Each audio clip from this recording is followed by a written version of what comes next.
ओम शांति। 27 जुलाई 2024 बाबा के महावाक्य। मीठे बच्चे, बाप समान रहमदिल और कल्याणकारी बनो। समझदार वह जो खुद भी पुरुषार्थ करे और दूसरों को भी कराए। प्रश्न: तुम बच्चे अपनी पढ़ाई से कौन सी चेकिंग कर सकते हो? तुम्हारा पुरुषार्थ क्या है? उत्तर: पढ़ाई से तुम चेकिंग कर सकते हो कि हम उत्तम पाठ बजा रहे हैं या मध्यम या कनिष्ठ। सबसे उत्तम पाठ उनका कहेंगे जो दूसरों को भी उत्तम बनाते हैं, अर्थात सर्विस कर ब्राह्मणों की वृद्धि करते हैं। तुम्हारा पुरुषार्थ है पुरानी जूती उतार नई जूती लेने का। जब आत्मा पवित्र बने तब उसे नई पवित्र जूती माना शरीर मिले। ओम शांति। बच्चे दो तरफ से कमाई कर रहे हैं। एक तरफ है याद की यात्रा से कमाई और दूसरी तरफ है 84 के चक्कर के ज्ञान का सिमरण करने से कमाई। इसको कहा जाता है डबल आमदनी और अज्ञान काल में होती है अल्पकाल क्षण भंगुर सिंगल आमदनी। यह तुम्हारे याद की यात्रा की आमदनी बहुत बड़ी है। आयु भी बड़ी हो जाती है, पवित्र भी बनते हो, सभी दुखों से छूट जाते हो। बहुत बड़ी आमदनी है। सतयुग में आयु भी बड़ी हो जाती है, दुख का नाम नहीं, क्योंकि वहां रावण राज्य ही नहीं। अज्ञान काल में पढ़ाई का अल्पकाल का सुख रहता है और दूसरा पढ़ाई का सुख शास्त्र पढ़ने वालों को मिलता है। उनसे फॉलोअर्स को कुछ फायदा नहीं। फॉलोअर्स तो हैं भी नहीं, क्योंकि वह तो ना ड्रेस आदि बदलते ना घर बार छोड़ते, तो फॉलोअर्स कैसे कह सकते? वहां तो शांति पवित्रता सब है। यहाँ अपवित्रता के कारण घर घर में कितनी अशांति होती है। तुमको मत मिलती है ईश्वर की। अभी तुम अपने बाप को याद करो, अपने को ईश्वरीय गवर्नमेंट समझो, परंतु तुम हो गुप्त। दिल में कितनी खुशी होनी चाहिए। अभी हम हैं श्रीमत पर, उनकी शक्ति से सतो प्रधान बन रहे हैं। यहाँ तो कोई राज्य भाग्य लेना नहीं है। हमारा राज्य भाग्य होता ही है नई दुनिया में। अभी उसका मालूम पड़ा है। इन लक्ष्मी नारायण के 84 जन्मों की कहानी तुम बता सकते हो। भल कोई भी मनुष्य मात्र हो, कैसा भी कोई पढ़ाने वाला हो, परंतु एक भी ऐसे कह नहीं सकेंगे कि आओ तो हम इन्हों के 84 जन्म की कहानी बताएं।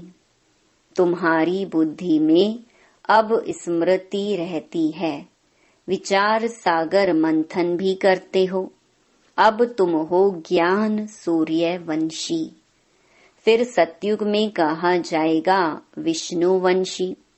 ज्ञान सूर्य प्रगटा, अज्ञान अंधेर विनाश। इस समय तुम्हें ज्ञान मिल रहा है ना?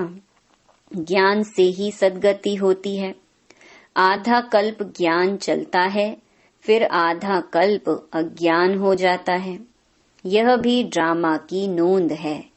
तुम अभी समझदार बने हो। जितना जितना तुम समझदार बनते हो, औरों को भी आप समान बनाने का पुरुषार्थ करते हो। तुम्हारा बाप रहम दिल कल्याणकारी है तो बच्चों को भी बनना है। बच्चे कल्याणकारी ना बने तो उनको क्या कहेंगे। गायन भी है ना, हिम्मते बच्चे मददे बाप। यह भी जरूर चाहिए, नहीं तो वर्षा कैसे पाएंगे। सर्विस अनुसार तो वर्षा पाते हो, ईश्वरीय मिशन होना। जैसे क्रिश्चियन मिशन, इस्लामी मिशन होती है, वह अपने धर्म को बढ़ाते हैं।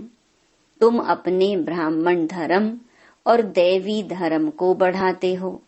ड्रामा अनुसार तुम बच्चे जरूर मददगार बनेंगे। कल्प पहले जो पार्ट बजाया था वह जरूर बजाएंगे।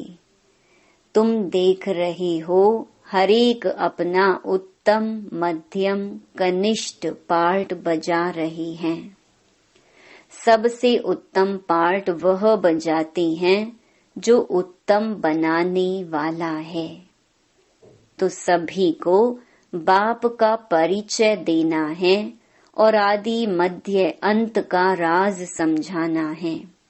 ऋषि मुनि आदि भी नेति नेति कहते गए और फिर कह देते सर्वव्यापी है और कुछ नहीं जानते।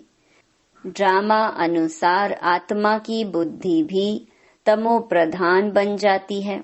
शरीर की बुद्धि नहीं कहेंगे, आत्मा में ही मन बुद्धि है। यह अच्छी रीति समझकर और फिर बच्चों को चिंतन करना है, फिर समझाना होता है। वो लोग शास्त्र आदि सुनाने के लिए कितने दुकान निकाल बैठे हैं। तुम्हारी भी दुकान है, बड़े बड़े शहरों में बड़े दुकान चाहिए।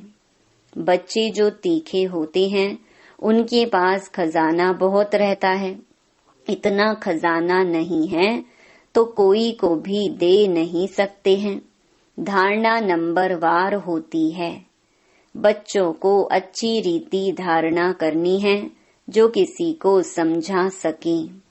बात कोई बड़ी नहीं है, सेकंड की बात है।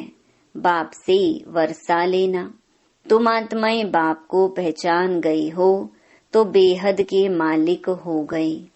मालिक भी नंबर वार होते हैं। राजा भी मालिक तो प्रजा भी कहेगी हम भी मालिक हैं। यहाँ भी सब कहते हैं ना, हमारा भारत। तुम भी कहते हो श्रीमत पर हम अपना स्वर्ग स्थापन कर रहे हैं। फिर स्वर्ग में भी राजधानी है। अनेक प्रकार के दर्जे हैं। पुरुषार्थ करना चाहिए ऊंच पद पाने का। बाप कहते हैं जितना अभी पुरुषार्थ कर पद पाएंगे वही कल्प कल्पांतर के लिए होगा। इम्तिहान में कोई की कम मार्क्स हो जाती हैं तो फिर हार्ट फेल भी हो जाते हैं। यह तो है बेहद की बात। पूरा पुरुषार्थ नहीं किया तो फिर दिल शिकस्त भी होंगे, सजा भी खानी पड़ेगी। उस समय कर ही क्या सकेंगे, कुछ भी नहीं। आत्मा क्या करेगी। वो लोग तो जीव घात करते डूब मरते हैं। इसमें घात आदि की बात नहीं। आत्मा का तो घात होता नहीं, वह तो अविनाशी है। बाकी शरीर का घात होता है जिससे तुम पार्ट बजाते हो। अभी तुम पुरुषार्थ करते हो, यह पुरानी जूती उतार, हम नई दैवी जूती ले लेवे। यह कौन कहते हैं? आत्मा। जैसे बच्चे कहते हैं ना, हमको नया कपड़ा दो, हम आत्माओं को भी नया कपड़ा चाहिए। बाप कहते हैं तुम्हारी आत्मा नई बने तो शरीर भी नया चाहिए, तब शोभा है। आत्मा के पवित्र होने से 5 तत्व भी नए बन जाते हैं। 5 तत्वों का ही शरीर बनता है। जब आत्मा सतो प्रधान है तो शरीर भी सतो प्रधान मिलता है। आत्मा तमो प्रधान तो शरीर भी तमो प्रधान। अब सारी दुनिया के पुतले तमो प्रधान हैं। दिन प्रतिदिन दुनिया पुरानी होती जाती, गिरती जाती है। नई से पुरानी तो हर एक चीज होती है, पुरानी तो फिर डिस्ट्रॉय होती है। यह तो सारी सृष्टि का सवाल है। नई दुनिया को सतयुग, पुरानी को कलयुग कहा जाता है। बाकी इस संगम युग का तो किसको भी पता नहीं। तुम ही जानते हो यह पुरानी दुनिया बदलनी है। अब बेहद का बाप जो बाप टीचर गुरु है, उनका फरमान है कि पावन बनो। काम जो महाशत्रु है उन पर जीत पहन जगत जीत बनो। जगत जीत अर्थात विष्णु वंशी बनो। बात एक ही है। इन अक्षरों का अर्थ तुम जानते हो। बच्चे जानते हैं हमको पढ़ाने वाला है बाप। पहले तो यह पक्का निश्चय चाहिए, बच्चा बड़ा होता है तो बाप को याद करना पड़े, फिर टीचर को, फिर गुरु को याद करना पड़े। भिन्न भिन्न समय पर तीनों को याद करेंगे। यहाँ तो तुमको तीनों ही इकट्ठे एक ही टाइम मिले हैं। बाप, टीचर, गुरु एक ही है। वो लोग तो वानप्रस्थ का भी अर्थ नहीं समझते। वानप्रस्थ में जाना है इसलिए समझते हैं गुरु करना चाहिए। 60 वर्ष के बाद गुरु करते हैं। यह कायदा अभी ही निकला है। बाप कहते हैं इनके बहुत जन्मों के अंत में वानप्रस्थ अवस्था में मैं इनका सतगुरु बनता हूँ। बाबा भी कहते हैं 60 वर्ष बाद सतगुरु किया है, जबकि निर्वाण धाम जाने का समय है। बाप आते ही हैं सबको निर्वाण धाम में ले जाने। मुक्ति धाम जाकर फिर पाठ बजाने लिए आना है। वानप्रस्थ अवस्था तो बहुतों की होती है, फिर गुरु करते हैं। आजकल तो छोटा बच्चा हुआ उनको भी गुरु करा देते हैं, फिर गुरु को दक्षिणा मिल जाएगी। क्रिश्चियन लोग क्रिश्चियनाइज कराने गोद में जाकर देते हैं, परंतु वह कोई निर्वाण धाम में जाते नहीं। यह सब राज बाप समझाते हैं। ईश्वर का अंत तो ईश्वर ही बताएंगे। शुरू से लेकर बतलाते आए हैं। अपना अंत भी देते हैं और सृष्टि का ज्ञान भी देते हैं। ईश्वर खुद आकर आदि सनातन देवी देवता अर्थात स्वर्ग की स्थापना करते हैं। इनका नाम भारत ही चला आता है। गीता में सिर्फ श्री कृष्ण का नाम डाल कितना रोला कर दिया है। यह भी ड्रामा है, हार और जीत का खेल है। इसमें हार जीत कैसे होती है यह बाप बिगर तो कोई बता न सके। यह लक्ष्मी नारायण भी नहीं जानते कि हमको फिर हार खानी है। यह तो सिर्फ तुम ब्राह्मण ही जानते हो, शूद्र भी नहीं जानते। बाप ही आकर तुमको ब्राह्मण से देवता बनाते हैं। हमसो का अर्थ बिल्कुल अलग है, ओम का अर्थ अलग है। मनुष्य तो बिगर अर्थ जो आया वह कह देते हैं। अभी तुम जानते हो कि कैसे नीचे गिरते हैं फिर चढ़ते हैं।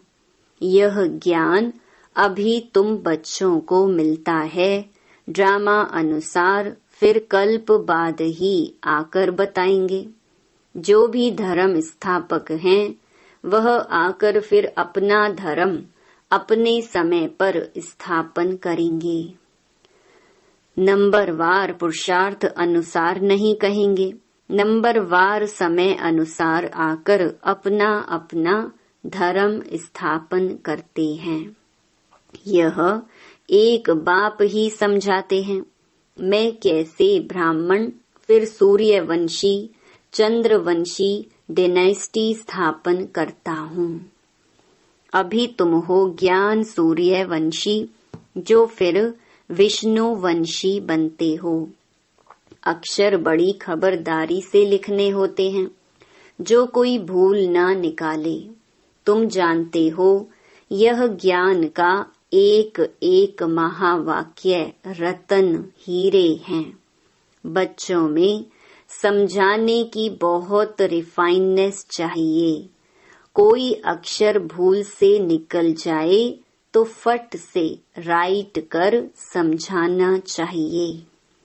सबसे कड़ी भूल है बाप को भूलना। बाप फरमान करते हैं, मामेकम याद करो, यह भूलना नहीं चाहिए। बाप कहते हैं, तुम बहुत पुराने आशिक हो। तुम सब आशिकों का एक माशूक है। वह तो एक दो की शक्ल पर आशिक माशूक होते हैं, यहाँ तो माशूक है एक। वह एक कितने आशिकों को याद करेंगे?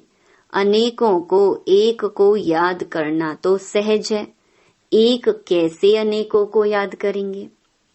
बाबा को कहते हैं, बाबा हम आपको याद करते हैं, आप हमको याद करते हैं। अरे याद तुमको करना है पतित से पावन होने के लिए। मैं थोड़े ही पतित हूँ जो याद करूं। तुम्हारा काम है याद करना, क्योंकि पावन बनना है। जो जितना याद करते हैं और अच्छी रीति सर्विस भी करते हैं, उनको धारणा होती है। याद की यात्रा बहुत डिफिकल्ट है, इसमें ही युद्ध चलती है। बाकी ऐसे नहीं कि 84 का चक्कर तुम भूल जाएंगे। यह कान सोने का बर्तन चाहिए। जितना तुम याद करेंगे उतनी धारणा अच्छी होगी, इसमें ताकत रहेगी। इसलिए कहते हैं याद का जौहर चाहिए। ज्ञान से कमाई है, याद से सर्व शक्तियां मिलती हैं नंबरवार। तलवारों में भी नंबरवार जौहर का फर्क होता है। वह तो है स्थूल बातें। मूल बात बाप एक ही कहते हैं, अल्फ को याद करो। दुनिया के विनाश के लिए यह एक एटॉमिक बॉम्ब जाकर रहेगा और कुछ नहीं। उसमें न सेना चाहिए न कैप्टन। आजकल तो ऐसा बनाया है जो वहां बैठे बैठे बॉम्ब छोड़ेंगे। तुम यहाँ बैठे बैठे राज्य लेते हो, वह वहां बैठे सबका विनाश करा देंगे। तुम्हारा ज्ञान और योग, उनका मौत का सामान इक्वल हो जाता है। यह भी खेल है। एक्टर्स तो सब है ना। भक्ति मार्ग पूरा हुआ है, बाप ही आकर अपना और रचना के आदि मध्य अंत का परिचय देते हैं। अब बाप कहते हैं, व्यर्थ की बातें तुम नहीं सुनो, इसलिए हियर नो इविल। इसका चित्र बनाया है।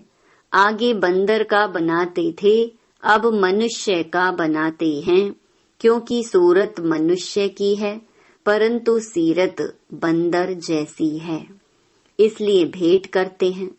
अभी तुम किसकी सेना हो? शिव बाबा की।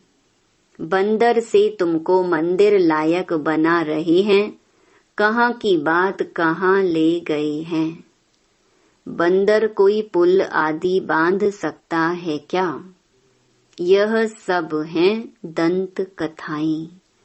कभी भी कोई पूछे शास्त्रों को तुम मानते हो? बोलो वाह, ऐसा कौन होगा जो शास्त्रों को नहीं मानेगा। हम सबसे जास्ती मानते हैं। तुम भी इतना नहीं पढ़ते हो जितना हम पढ़ते हैं। आधा कल्प हमने पढ़े हैं। स्वर्ग में शास्त्र भक्ति की कोई चीज नहीं होती। कितना सहज बाप समझाते हैं, फिर भी आप समान बना नहीं सकते। बच्चों आदि के बंधन के कारण कहाँ निकल नहीं सकते, यह भी ड्रामा ही कहेंगे। बाप कहते हैं हफ्ता 15 दिन कोर्स ले, फिर आप सामान बनाने लग जाना चाहिए। जो बड़े बड़े शहर हैं, कैपिटल में घेराव डालना चाहिए, तो फिर उनका आवाज निकलेगा। बड़े आदमी बिगर कोई का आवाज निकल ना सके, जोर से घेराव डालो तो फिर बहुत आएंगे। बाप के डायरेक्शन मिलते हैं ना। अच्छा, मीठे मीठे सिकिलधे बच्चों प्रति माता पिता बाप दादा का याद प्यार और गुड मॉर्निंग। रूहानी बाप की रूहानी बच्चों को नमस्ते। धारणा के लिए मुख्य सार। पहला, ज्ञान और योग से अपनी बुद्धि को रिफाइन बनाना है। बाप को भूलने की भूल कभी नहीं करनी है। आशिक बन माशूक को याद करना है। दूसरा, बंधन मुक्त बन आप समान बनाने की सेवा करनी है। ऊंच पद पाने का पुरुषार्थ करना है। पुरुषार्थ में कभी दिल शिकस्त नहीं बनना है। वरदान, 1 मिनट की एकाग्र स्थिति द्वारा शक्तिशाली अनुभव कराने वाले एकांतवासी भव। एकांतवासी बनना अर्थात कोई भी एक शक्तिशाली स्थिति में स्थित होना। चाहे बीज रूप स्थिति में स्थित हो जाओ, चाहे लाइट माइट हाउस की स्थिति में स्थित हो, विश्व को लाइट माइट दो। चाहे फरिश्तेपन की स्थिति द्वारा औरों को अव्यक्त स्थिति का अनुभव कराओ।